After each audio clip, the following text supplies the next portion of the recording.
Bonjour tout le monde. Bonjour. Bonjour tout le monde. Bonjour.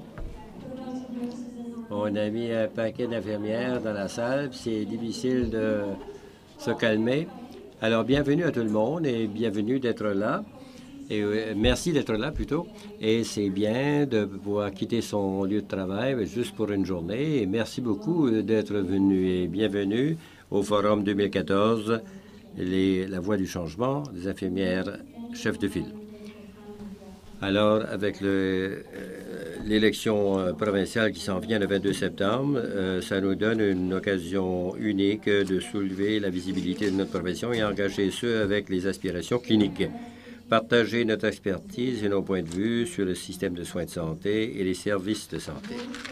Avant de commencer la séance, j'aimerais vous rappeler que si vous avez les récepteurs, l'anglais est au canal 1, le français au canal 2. Si vous n'avez pas ramassé un récepteur, c'est disponible juste à l'extérieur de la porte. Vous avez reçu une trousse pendant que vous vous inscriviez ce matin à cette séance. Je vous rappelle que c'est enregistré et sera disponible sur le site web de l'AINB dans à peu près 3 semaines. Une pause nutritive aura lieu après la présentation de la conférencière de Marc et le personnel sera disponible si vous avez besoin d'aide durant la pause. Alors, en respect envers les conférencières et nos collègues, veuillez fermer vos appareils électroniques.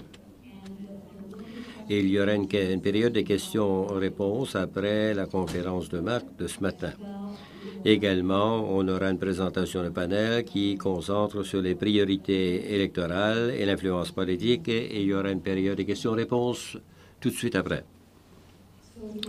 Il me fait donc plaisir de vous présenter Sherry Graydon, qui est avec nous aujourd'hui. Sherry est la fondatrice et catalyste et Opinion Informée, et elle est défenseuse des femmes et a plus de 20 ans d'expérience.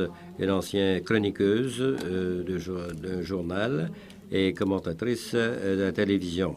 Elle est aussi secrétaire de presse au premier ministre provincial.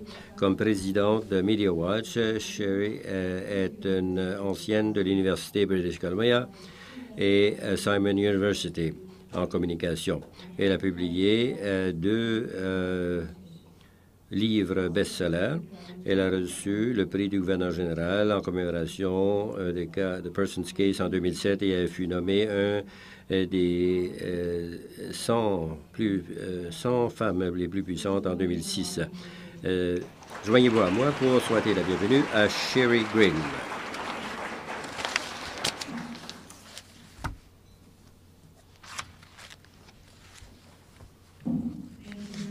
Merci beaucoup, Darlene, et merci beaucoup de m'avoir invité en premier lieu. C'est vraiment un honneur pour moi de vous parler aujourd'hui. J'ai une relation spéciale avec les infirmières. Ma meilleure amie et ma modèle sont tous les deux membres de votre profession.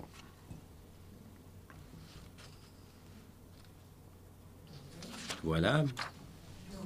Norma Graydon, ma mère, était très fière de sa formation en soins infirmiers et l'effort qu'elle y a mis pendant tout le temps qu'elle a pu. Mais en 1959, alors qu'elle était une civière à l'urgence d'un hôpital à Montréal, et il écoutait à son sang qui coulait par terre, sa formation d'infirmière ne l'aidait pas à ce moment-là. À part elle, mon père la rassurait que tout serait bien, qu'elle serait bien, s'arrangerait bien et tout ça.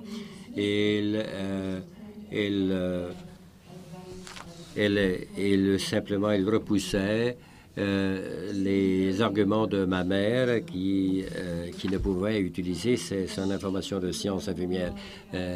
Elle a dit à son mari qu'elle devait se remarier après qu'elle soit partie, mais elle savait tout d'un coup que la condition sanguine qu'elle avait, qui avait causé qu'elle avait perdu un bébé à 8 mois de grossesse, et c'est probablement ce qui l'avait tué également. En fait, elle a vu une expérience, elle est presque décédée, elle a vu une lumière blanche au tunnel proverbial et elle sentait un sentiment de chaleur, c'était séduisant, mais elle était déjà une mère, elle avait 3 filles, nous avions tous moins de 4 ans, donc elle s'est traînée de nouveau à cette lumière séduisante, elle s'est tournée vers mon père et elle a tout pris elle dit, tu ne m'écoutes pas et tu as besoin de te remarier. Mes filles ont besoin d'une mère. La bonne nouvelle, c'est que sa prognostic était à tort et elle a survécu cet épisode, probablement parce qu'elle avait peur que mon père ne se trouverait pas une bonne remplaçante. 54 ans plus tard, aveugle, presque sourde et dans une vie assez confinée, 2 semaines passées, ma mère a diagnostiqué l'appendicite aiguë de mon père et l'a tanné à aller à l'hôpital qui a probablement sauvé sa vie. Je vous dis tout ceci afin que vous appréciez la mesure de respect que je ressens non seulement pour ma mère, mais pour toutes les infirmières et infirmiers, pas seulement les infirmières et infirmiers, mais toutes les femmes et les professionnels de la santé qui insistent à être entendus et être écoutés sur la connaissance qu'ils possèdent, qui a un impact sur le mieux-être des autres. Et contrairement à ma mère, je n'ai pas de tête pour la science et j'ai arrêté toute étude de sciences et chimie et je suis allé dans le théâtre. Mais je suis la fille de ma mère, en ce sens que je suis très clair dans le besoin de partager, d'insister à être entendu lorsque j'ai l'information qui sont d'importance au mieux-être des autres. Et je suis là aujourd'hui pour vous encourager à canaliser vos meilleurs modèles rôles dans ce sens. Et je vais commencer avec un plus grand contexte.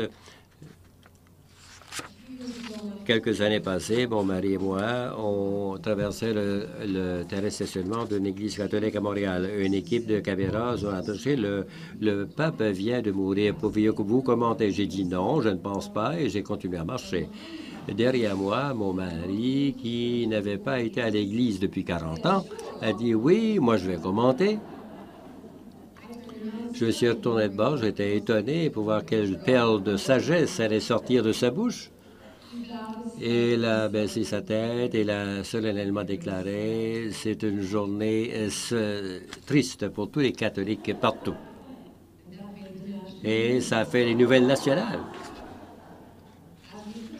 En continuant notre marche, je suis tourné vers lui et j'ai dit, c'était tout à fait évident, n'est-ce pas? J'ai dit, c'est bon, si le prochain pape aurait une politique progressive sur la contraception qui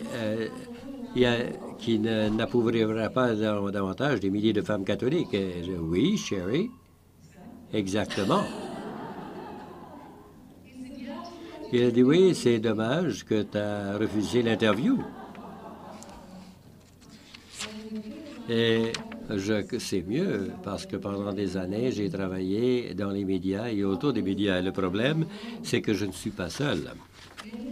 Plusieurs femmes, fréquemment, déclinent de partager leurs perspectives informées, même lorsqu'ils ont l'occasion de le faire. Et c'est pour ça que même si les femmes dominent les professions comme la vôtre, elles représentent 60% des diplômés universitaires dans les opinions qui vont davantage influer sur les chroniques téléphoniques et les femmes ont l'occasion de donner des opinions. Ils sont dépassés par un ratio de 4 ou 5 à 1. Est-ce que ça fait du sens, je vous le demande, qu'on puise dans le talent et le pouvoir du cerveau de seulement 50% de la population lorsqu'il s'agit d'analyser et commenter sur les dossiers importants du jour? Je vous demande, est-ce qu'on ne bénéficierait pas davantage avec un petit peu plus de langage et moins de bavardage? Et ce n'est pas seulement que moi qui le pense. Vous êtes probablement au courant de développements récents en neurosciences et l'habileté sophistiquée qu'on a de surveiller les activités dans diverses parties du cerveau et ce que ça nous dit au sujet de la façon que les hommes et les femmes, avec leur cerveau, sont différents. Le débat est toujours courant, à savoir si c'est socialisé ou autre, mais le fait que les femmes apportent des aptitudes différentes et des compétences et des orientations différentes à la façon qu'on opère dans le monde. Les femmes sont plus enclins d'après la recherche, à consulter et réfléchir et considérer les conséquences, alors que les hommes sont plus vont décider de décider et prennent des risques. Nous faisons les deux. Dans la recherche scientifique, dans la gouvernance coopérative, la haute gestion et les environnements scientifiques, il y a encore plus de recherches qui dit clairement que l'impact d'inclure plus de femmes et leurs perspectives et leur savoir et approche, c'est profond. L'équilibre des sexes s'arrange mieux dans la recherche. Les hommes ont tendance à maximiser les gains et minimiser les risques, alors que les femmes ont tendance à sonder les constats non prévus pour les raisons que les hommes sont plus enclins à changer leur stratégie méthodologique. Et encore une fois, les deux sont utiles. Travailler ensemble, on fait une meilleure science. L'incorporation des normes éthiques, les profits augmentent, les politiques sont meilleures, toutes sortes de choses sont améliorées lorsque les femmes sont également à la table. Je vais vous donner un exemple concret de comment ça fonctionne dans le monde où j'ai travaillé pendant bien des années dans les médias. J'étais chroniqueuse pour le Vancouver Sun pendant plusieurs années. Un jour, à la page 3, une très belle position dans le journal, cette manchette a apparu. Et j'ai regardé à cela et j'ai dit, est-ce qu'on ne sait pas ça déjà? Est-ce que tout le monde ne sait pas ça que les femmes gagnent seulement 76 cents le dollar pour les hommes? Et dans l'article, le sujet couvert, c'est que si vous deviez compter, payer tout le travail non rémunéré par les femmes dans la communauté, dans leur foyer et comme bénévoles, ce chiffre-là, si on avait à le payer, serait l'équivalent de 40 du PIB du pays. Et si j'avais écrit la manchette, moi, j'aurais mentionné cela. Le gars qui avait écrit cette manchette ne voulait pas dénigrer le statut des femmes. Et c'est 5 minutes pour écrire l'histoire, puis d'ajouter les 5 ou 7 mots qui vont se caser dans l'espace disponible. Mais il était un gars, il a lu l'histoire et l'a encadré de la façon qui faisait du sens pour lui.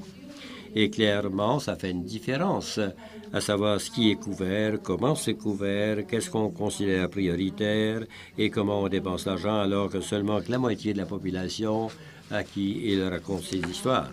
Et l'absence de la perspective des femmes, donc, est un problème. Parce que nos expériences de vie sont profondément différentes. En remontant à mon histoire, de tout à l'heure, la plupart des femmes adultes passent 3 décennies de nos vies à essayer de tomber enceinte ou d'éviter à tomber enceinte ou de traiter les conséquences d'avoir été enceinte, qui durent éternellement. Et c'est pas surprenant que nos perspectives sur toutes sortes de choses seraient légèrement différemment des hommes, aussi engagés qu'ils puissent être à élever les enfants également. En plus de cela, nous avons plus peur dans les terrains de stationnement souterrains ou les rues noires.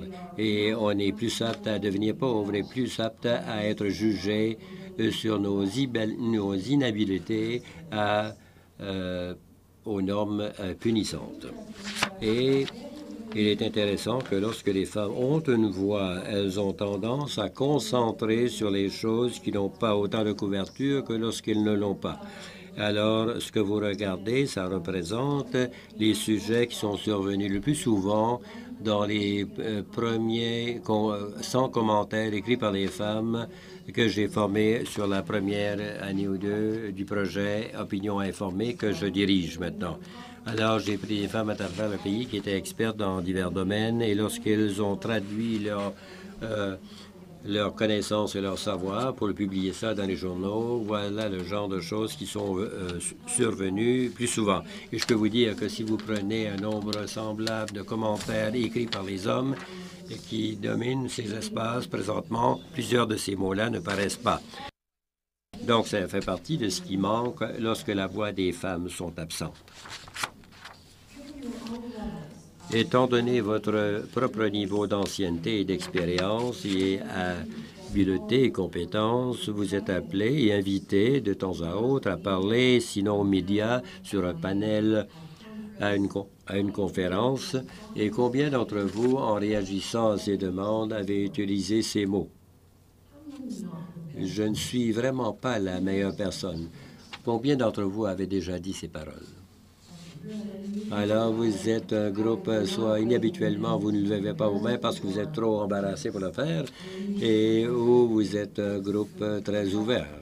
Et d'après ce que j'entends des femmes à travers le pays, que ces mots-là, très souvent, viennent à votre esprit. Moi-même, je les ai prononcés, ces mots-là, et il y a des raisons comprenables. Alors, on est rarement les meilleures personnes, mais il y a rarement une personne qui est meilleure et vous n'allez pas trouver ça surprenant, mais les journalistes vont vous dire que ces paroles-là, je ne suis pas vraiment la meilleure personne, ils viennent rarement de la bouche des hommes. Et c'est pas parce que tous les hommes pensent qu'ils sont la meilleure personne. C'est simplement parce que les hommes pensent, lorsqu'on leur demande, est-ce que j'ai l'expérience pertinente dans le domaine? Oui, je l'ai. C'est pourquoi vous m'appelez. Alors, étant donné mon expérience, mon éducation, oui, je suis heureux d'aller vous parler.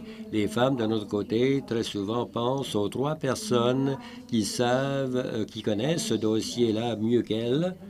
Et on suggère que le journaliste aille voir ces personnes-là. Ce que ça veut dire, cependant, c'est que le journaliste va simplement aller à la prochaine personne sur son Rolodex et les chansons que ce sera un gars, parce que généralement, ils sont plus voulants à parler aux médias et de se montrer là que nous le sommes. Mais je suggérerais, étant donné les siècles de silence derrière les femmes et donné l'oppression internationale et le savoir que vous avez comme infirmière et infirmier, que lorsque quelqu'un vous approche et vous demande de venir parler, c'est une occasion. Et lorsque les femmes en particulier refusent l'occasion, ça, c'est un jour triste pour les femmes partout. La vérité, c'est que les biais envers les genres, ça change la culture et il y a beaucoup d'organisations avec une histoire derrière tout cela qui a été bâtie et conçue pour et par les hommes et l'orientation des hommes demeure le défaut. Et leur énergie et orientation est d'une grande importance, mais la nôtre, puisque ça manque à l'action, c'est toujours un problème. Et à cause de cette mer systémique dans laquelle on nage, les femmes sont toujours mal jugées, plus souvent par nous-mêmes. Et par exemple, même si Hillary Clinton est une personne articulée, compétente, travaille fort comme secrétaire d'État des États-Unis, elle était probablement parmi les meilleures politiciennes approuvées dans l'hémisphère. Elle avait tellement une cote élevée. Et en dépit de cela, elle a été critiquée pour ses cheveux et pour son maquillage et ses costumes pantalons. En la surveillant, je me demandais comment elle a été assujettie à ce genre de critiques non pertinentes. Et je me suis demandé comment elle peut continuer à se placer là devant le public. Et en bout de ligne, elle est un exemple classique de ce qui motive beaucoup de femmes qui cherchent le pouvoir. Et le pouvoir qu'elles cherchent n'est pas un pouvoir sur quelqu'un, c'est le pouvoir à pouvoir faire quelque chose et d'apporter le changement. Elle est attirée par quelque chose de plus grand qu'elle-même. Lorsque son mari était président, elle a été attirée et pour la mise en œuvre du régime de soins de santé qui était radical et rejeté, mais dont on a besoin comme secrétaire d'État. Elle a championné la mortalité maternelle à travers le monde et tous les dossiers afférents à l'égalité. Elle sait que la critique n'est pas à son sujet. Et ça, c'est une bonne chance pour nous tous parce qu'on a besoin de modèle rôle pleinement habillé. Vous savez de quoi je parle. En si longtemps que des images comme celle-ci dominent les médias, c'est pas qu'il y a une mauvaise image des femmes. Il y a beaucoup d'images des femmes dans les médias. C'est qu'il n'y a pas beaucoup de vêtements sur les femmes dans les médias.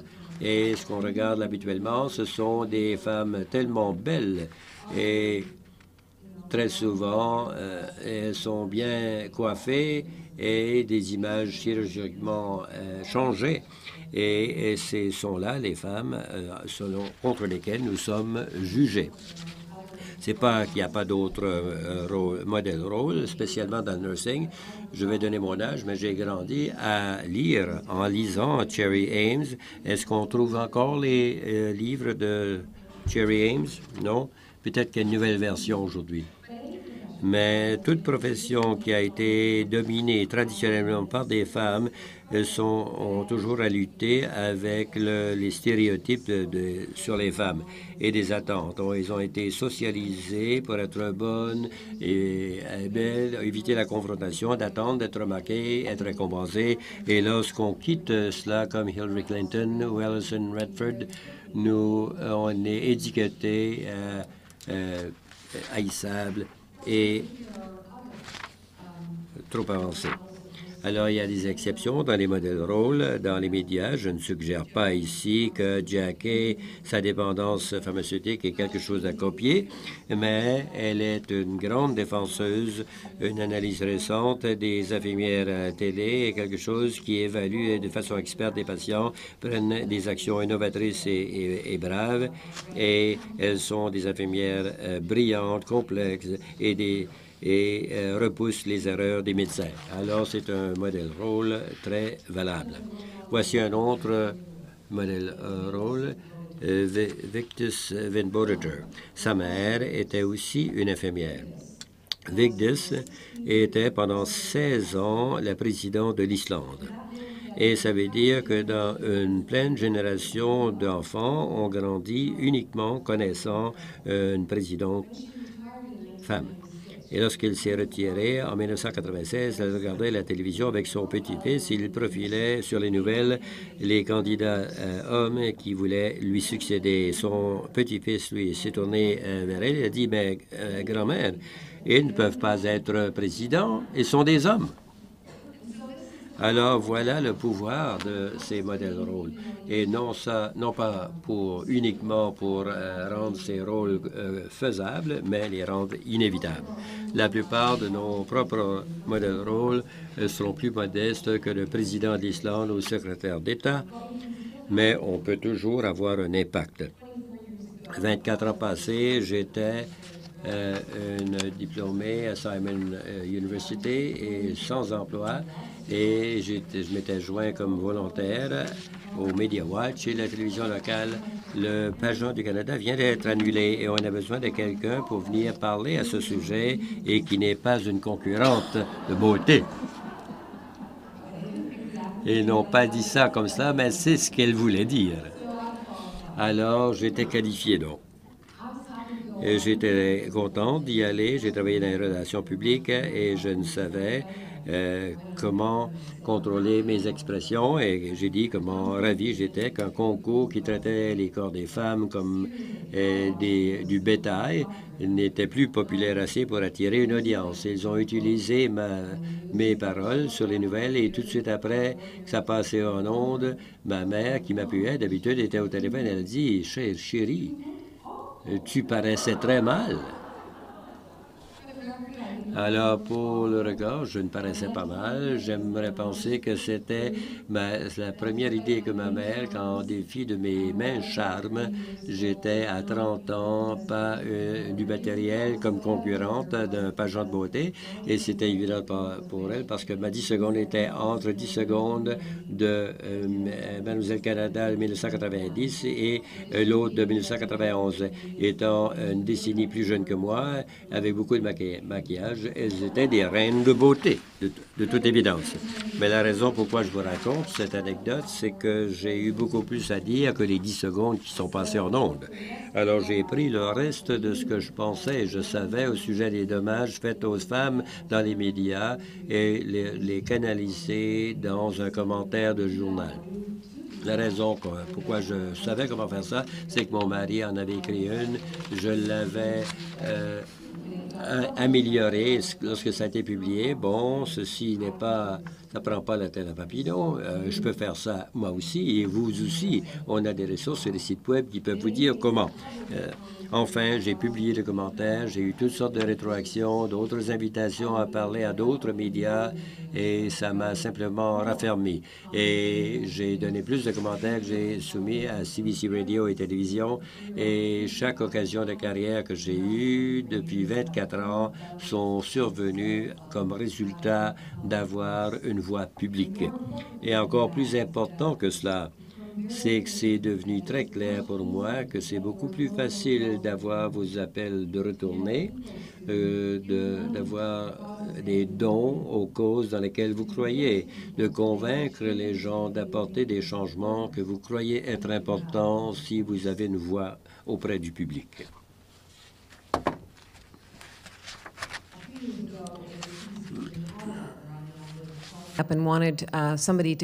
Il y a quelques années, on m'a demandé de venir à la télévision et débattre les mérites plutôt fallacieux d'une annonce de bière. Et j'ai dit, lorsqu'on utilise des femmes à moitié nues et vous avez des clichés voyeuristiques, c'est pas avantageux pour les femmes, surtout dans une culture où l'incidence d'alcoolisme et d'alcool entraîne des agressions et constitue un problème. À la maison, j'ai reçu un courriel d'une dame du nom de Jennifer.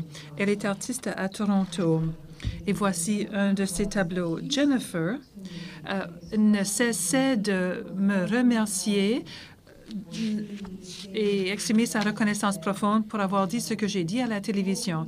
Et elle m'a aussi raconté que pour les 10 dernières années, elle avait essayé de peindre des tableaux pour soulager la douleur qu'elle avait connue à l'âge de 17 ans lors d'un party où elle a été violée à répétition par un groupe de jeunes hommes qu'elle connaissait. Donc, elle a ajouté, elle m'a dit, je n'aurais jamais pu paraître à la télévision ou même lever la voix en public pour dire ce que vous avez dit. Mais merci ce que vous avez dit au sujet de ma réalité, pour l'avoir exprimé. Avec sa permission, et encore une dernière chose, ce qu'elle a dit, la raison pour laquelle je ne pourrais jamais comparaître à la télévision, c'est que chaque fois que je vois une annonce de bière comme celle dont vous avez parlé, ou une image comme celle-ci à l'écran qu'on voit dans les revues de mode qui laisse sous-entendre que la violence est partie intégrante d'une activité sexuelle, à chaque fois que je vois ces images, je revis ce viol, cette agression sexuelle. Avec la permission de Jennifer, j'ai enlevé les renseignements sur son courriel et je l'ai envoyé au cadre de publicité qui était comparu. Et il a répondu, il a dit « Oh, bon Dieu ». Et il m'a raconté qu'il avait une fillette de 2 ans et il n'avait jamais fait le lien entre les images de femmes dans les médias et les conséquences réelles sur les vies des femmes. Il m'a dit qu'il n'allait jamais plus créer une campagne de publicité qui utilisait les corps de femmes de façon sexuelle parce qu'il comprenait maintenant à quel point c'était un problème, que ça manquait de responsabilité et le danger que cela représentait pour sa fille. Sally Armstrong Primé, qui est la patronne de Informed Opinion, a fait publier un livre l'an dernier intitulé Ascent of Women. Et elle dit dans ce livre que si on ne peut pas en parler, on ne peut pas le changer. Alors, quand vous pouvez lever la voix, quand on vous donne l'occasion de parler de quoi que ce soit qui reflète les réalités de votre vie au travail, les défis pour les infirmières, le domaine de la santé, les besoins des femmes, voici ce que je vais vous encourager de dire. Je serai heureuse d'essayer de vous aider. Que je ne suis pas la meilleure personne, vous n'allez jamais plus répéter ces mots. Vous allez répondre, je serai heureuse d'essayer de vous aider. Ça ne dit pas, je suis la meilleure personne. Ça dit, j'en sais quelque chose et entamons une conversation. Donc, votre expérience et votre opinion éclairée en tant que femme, en tant qu'infirmière, en tant qu'homme, en tant qu'infirmier, peut ajouter une certaine valeur à la discussion. L'auteur Virginia Woolf a déclaré pendant toute l'histoire, Anonyme a été une femme et tous les livres dont le nom a été anonyme ont été écrits par des femmes.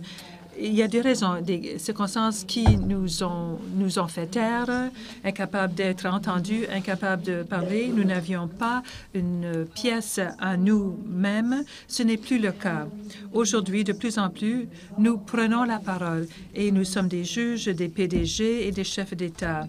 Mais vous n'avez pas besoin d'avoir le meilleur bureau dans un immeuble pour faire une différence en levant la voix. Ces femmes tout à fait ordinaires du Canada, de l'Irlande du Nord, elles ont toutes réalisé des solutions extraordinaires, tant pour l'environnement que les sans-abri et que pour la paix.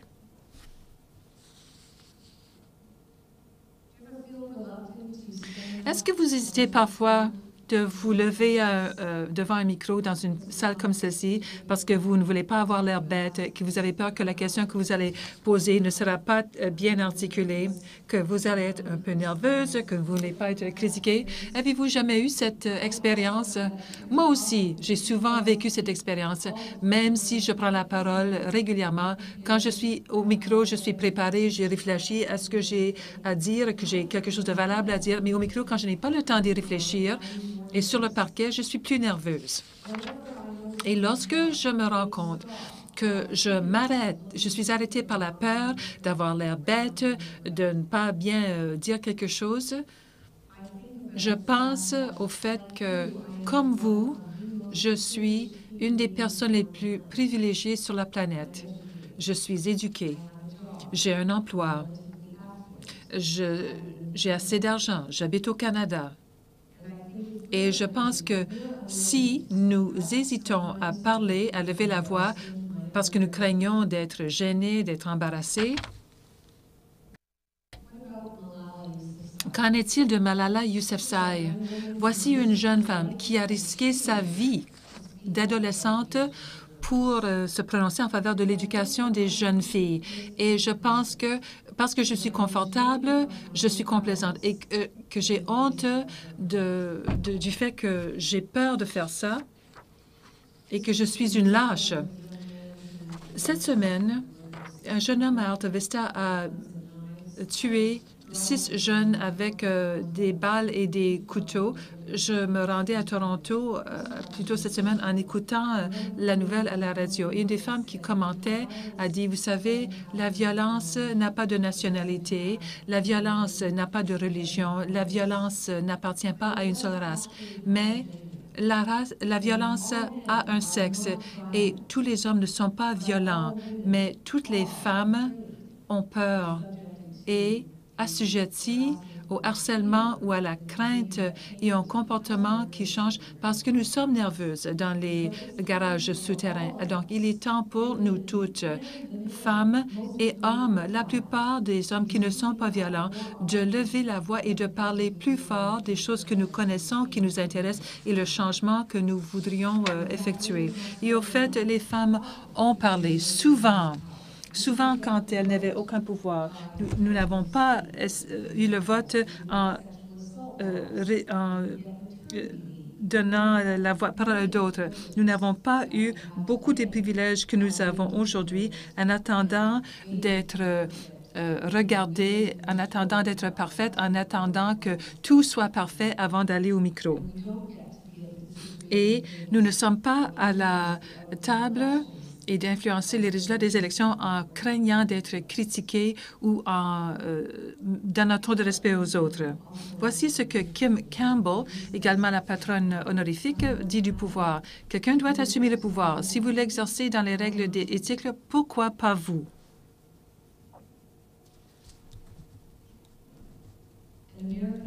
Une auteure américaine, Alice Walker, signale que la façon la plus commune qu'on abandonne son pouvoir en croyant qu'elles n'en ont pas.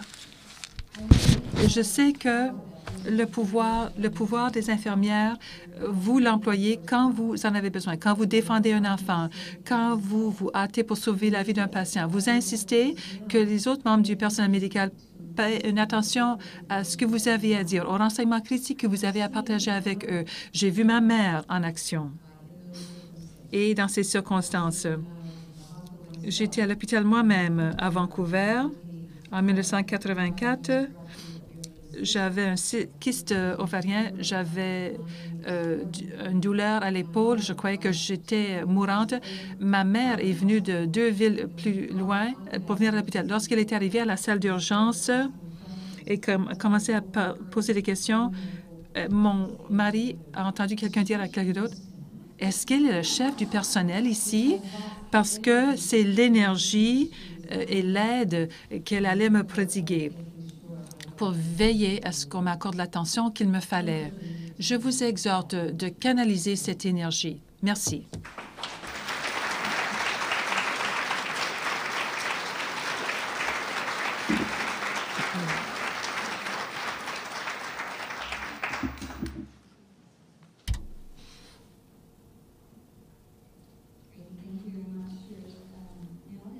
Merci, Sherry. Maintenant, nous allons ouvrir le micro. Je vous demande de vous identifier au micro si vous avez des questions pour Sherry.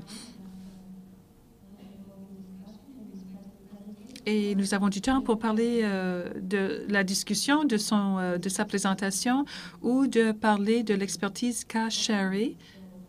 Donc, oui, c'est bien difficile d'aller au micro, dit Mme Graydon. Micro 3, s'il vous plaît. Bonjour, Dawn Torpy. Je suis membre du personnel à l'AINB. Vous avez parlé dans votre présentation ce matin d'un site Web et d'outils et de renseignements que nous pouvons utiliser pour faire lever notre voix. Est-ce que vous pouvez nous en parler davantage?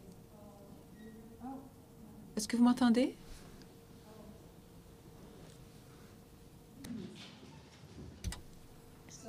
Alors, l'organisation s'appelle Informed Opinions. Vous faites une recherche Google, c'est le www.informedopinions.org.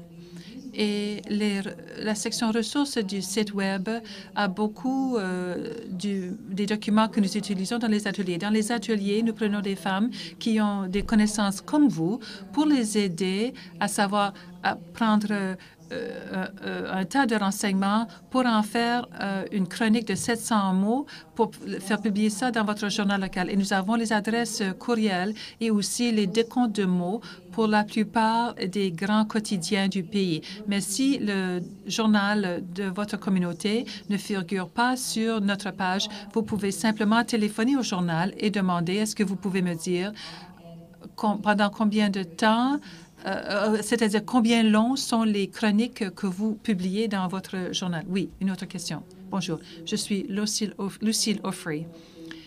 Et dans 6 ou 7 mois, nous allons connaître ici une élection provinciale et on l'espère dans 1 an et demi, je montre mes couleurs, que nous allons avoir une élection fédérale.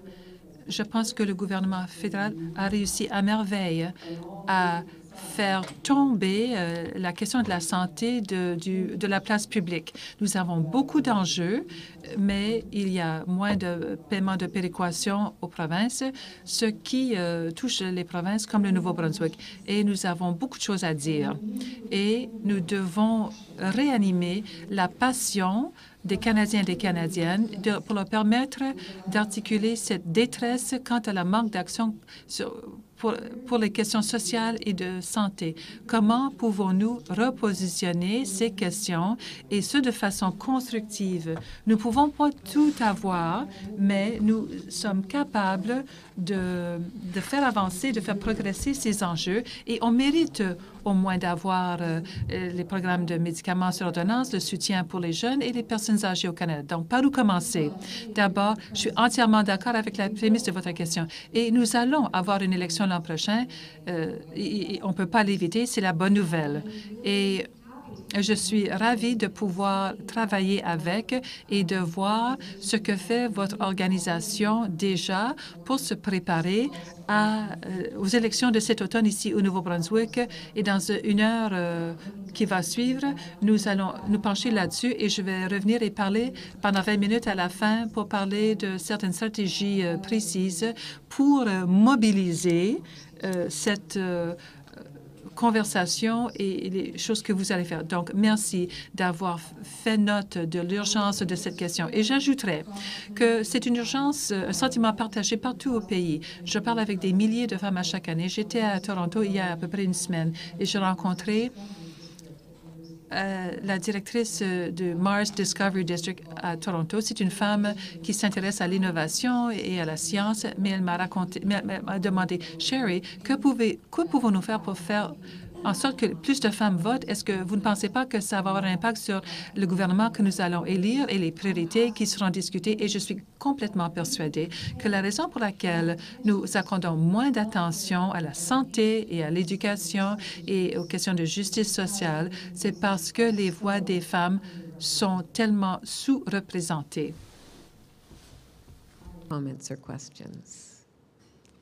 Est-ce qu'il y a d'autres questions ou commentaires? Je pense que vous devriez vous précipiter, ruer au micro. Je sais que dès qu'on va prendre la pause et que les micros seront fermés, que vous aurez beaucoup de choses à vous dire. J'aimerais que vous commentiez, Sherry, Roxanne Tarjan, directrice générale de l'AINB. Je pense que parfois, ça nous dépasse de penser à écrire des chroniques et de comparer devant les médias. Et une des choses auxquelles on pense à l'AINB, c'est que les infirmières habitent en communauté. Elles ont des voisins, elles ont des familles, connaissent les politiciens. Est-ce que vous pourriez parler un peu d'utiliser sa voix sur ce terrain-là et de partager ses connaissances afin que les gens aient une meilleure vision générale de la réalité que celle qui est lancée dans les médias? Je n'abandonne pas votre participation aux médias, mais à chaque fois que vous avez une conversation avec la caissière ou le chauffeur de taxi ou le postier ou le voisin d'en face, ça, c'est une occasion pour vous de passer d'une discussion de la température à quelque chose qui est plus important, de parler des réalités que vous vivez, des perspectives que vous avez qui sont éclairées par le travail très critique que vous faites, encore plus critique avec le vieillissement de la population.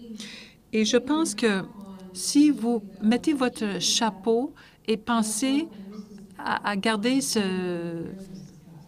But just imagine it sitting on your head. Que vous portez la coiffe dans la communauté. Pensez à porter cette coiffe à chaque fois que vous parlez à quelqu'un. Brenda Kinney, présidente désignée de l'AINB. Sherry, comme vous l'avez noté, nous sommes une profession majoritairement composée de femmes et la profession médicale, jusqu'à ce qu'il y a quelques années, a une prédominance d'hommes. Donc, nous avons un déséquilibre des sexes au sein de notre profession. Et une chose qui m'intéresse, c'est que, bien sûr, les infirmières peuvent défendre leurs patients, mais je pense qu'elles se reportent et qu'elles laissent passer d'abord l'opinion d'un médecin une profession où il y a un plus grand nombre d'hommes. J'aimerais savoir comment vous pensez que nous pourrions faire valoir nos opinions et ce, de façon un peu plus ferme. Vous savez, c'est une question très importante et je parlerai de médecins et d'infirmières. Et j'ai parlé avec André Picard il y a à peu près un an pour lui demander, parce que quand même, il a une opinion très éclairée là-dessus. Et vous savez, je pense que c'est un déclic mental que vous pouvez et que vous devriez pratiquer. Un exercice pour vous serait de prendre un petit bout de papier, mettez une ligne au milieu et d'un côté, mettez toutes les choses que vous, en tant qu'infirmière, que vous connaissez, attirez votre attention mettez votre attention et cochez les enjeux, si d'autre côté, ce sont des enjeux que soulèvent les médecins.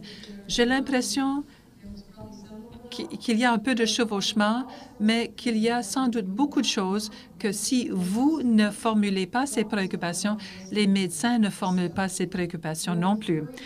Et donc, si vous comptez plutôt sur quelqu'un d'autre, que ces questions ne sont pas au programme et vous êtes 2 fois plus nombreuses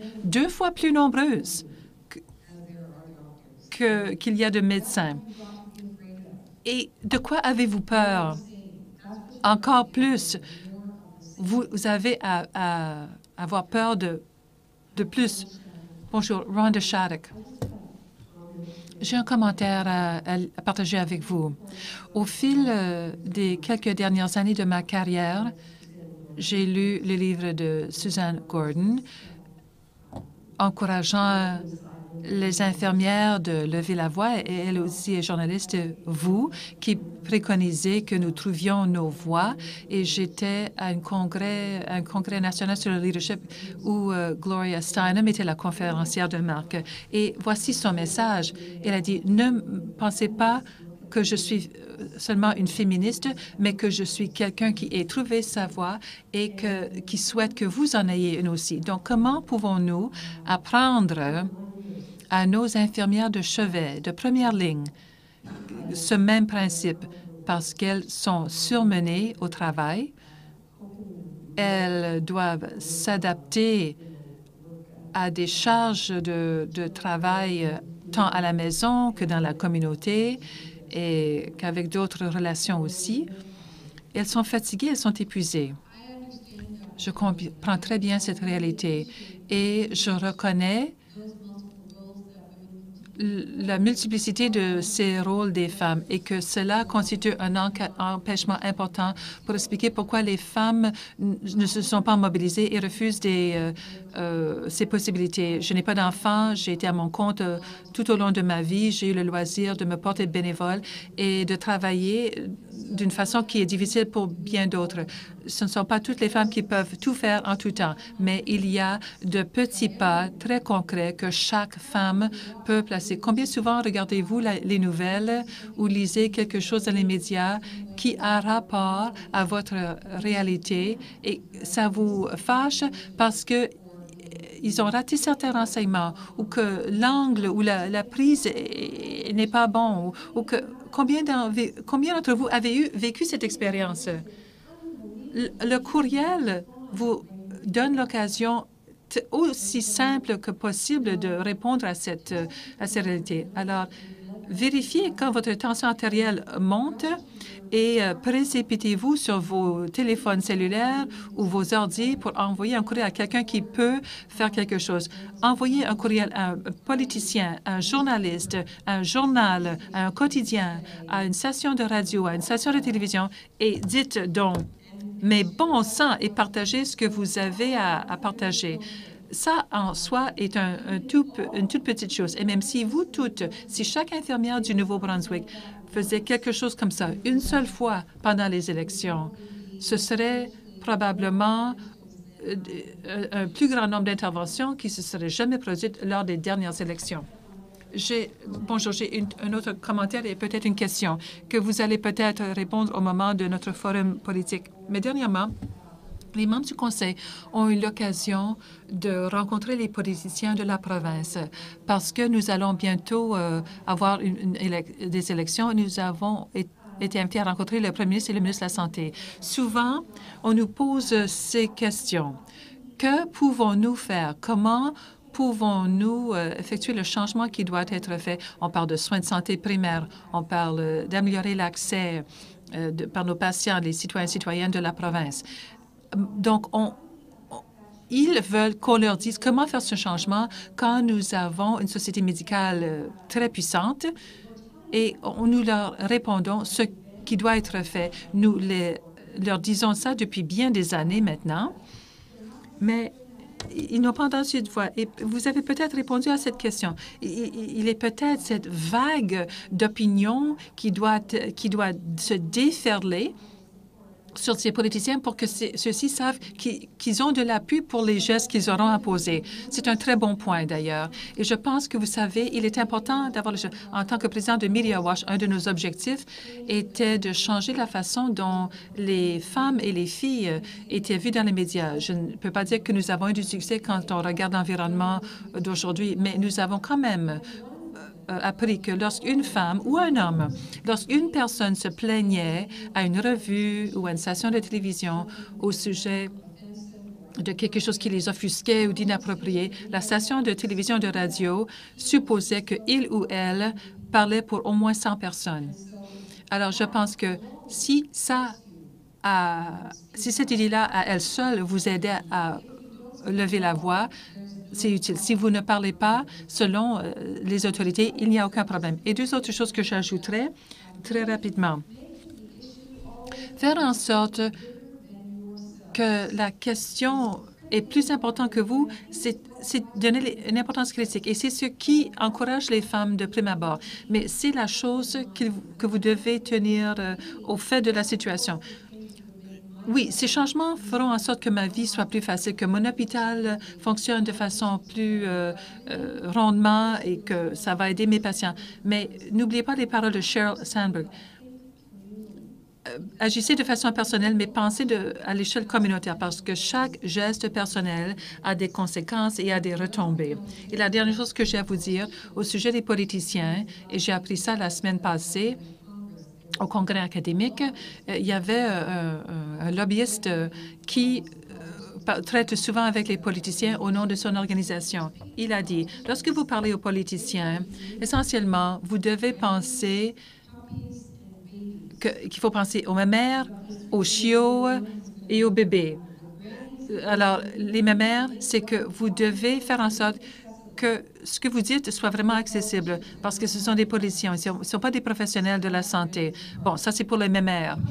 Et les chiots, les petits chiens, il faut leur parler au niveau de votre cœur. Vous devez leur faire savoir pourquoi ça devrait intéresser les gens, parce que on vote pour les politiciens si les gens s'intéressent à vous. Racontez des anecdotes pour expliquer pourquoi le public devrait s'intéresser à l'aspect du système de soins de santé que vous voulez changer. Et la question de bébé, c'était pour penser aux conséquences futures. Alors, quelles sont les conséquences futures de ne pas agir de cette façon et quel est l'avantage d'effectuer les changements que vous voulez effectuer? Bonjour. Je suis Diane Murray et je suis infirmière ici à Fredericton. Et j'aimerais demander que vous soyez patiente avec moi pendant un moment. Je veux vous raconter qu'à Fredericton, la semaine passée, nous avons perdu une infirmière qui avait le plus d'expérience. Ethel Duplessis est décédée. Ethel n'a jamais été gestionnaire. Elle a assisté à des conférences comme celle-ci, comme beaucoup d'entre nous, mais elle a été une dirigeante d'influence. Elle a été infirmière pendant 44 ans. Elle a été infirmière à l'époque aussi. Elle n'avait pas peur de téléphoner au CBC et leur dire sa façon de penser. Les policiers la connaissaient, mais aussi sa communauté la connaissait, savait qu'elle pouvait dépendre d'elle, qu'elle était réfléchie, qu'elle avait lu toutes sortes de choses. Et ceux d'entre nous qui la connaissaient, eh bien, nos cœurs sont brisés parce que nous avons perdu cette dirigeante. Et j'aimerais savoir comment moi, je puis devenir une Ethel Et comment puis-je inspirer les jeunes? Parce que je pense que beaucoup de jeunes se sentent amoindris et étonnés, et pensant que elles sont le problème, c'est pas la solution. D'abord, j'aimerais que vous réfléchissiez à quelqu'un comme Ethel, que vous connaissez aussi, et j'aimerais en parler aujourd'hui parce que celle d'entre nous qui la connaissait, elle était un exemple de ce qu'était une infirmière exceptionnelle. Mais j'aimerais savoir comment puis-je inspirer les jeunes à devenir une infirmière comme elle l'a été. Merci beaucoup d'avoir partagé cette nouvelle avec nous.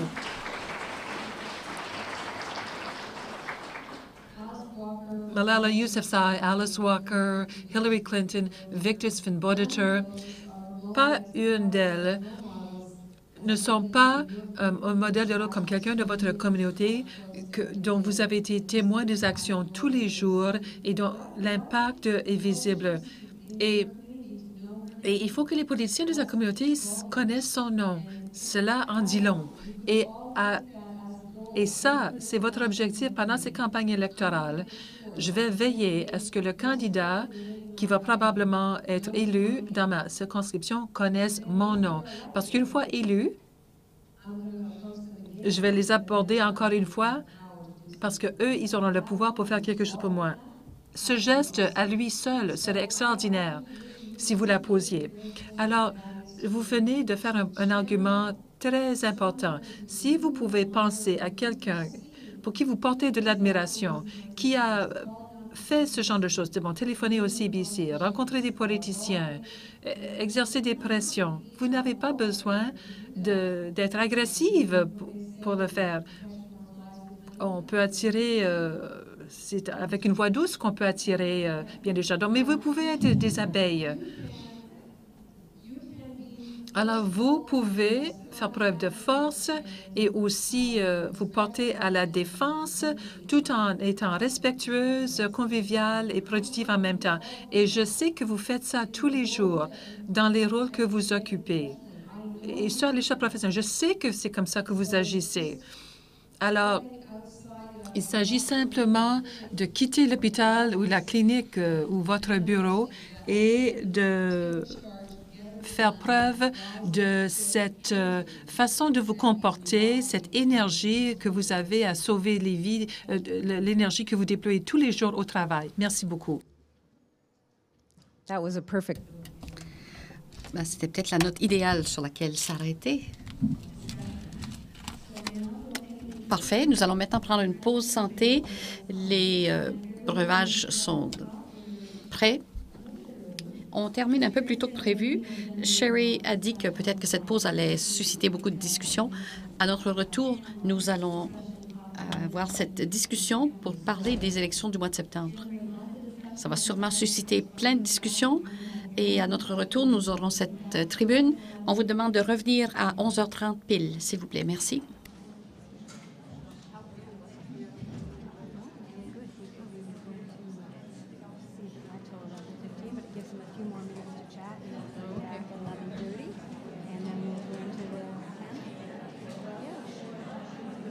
That was excellent. Very well, yeah. No, it's, but your point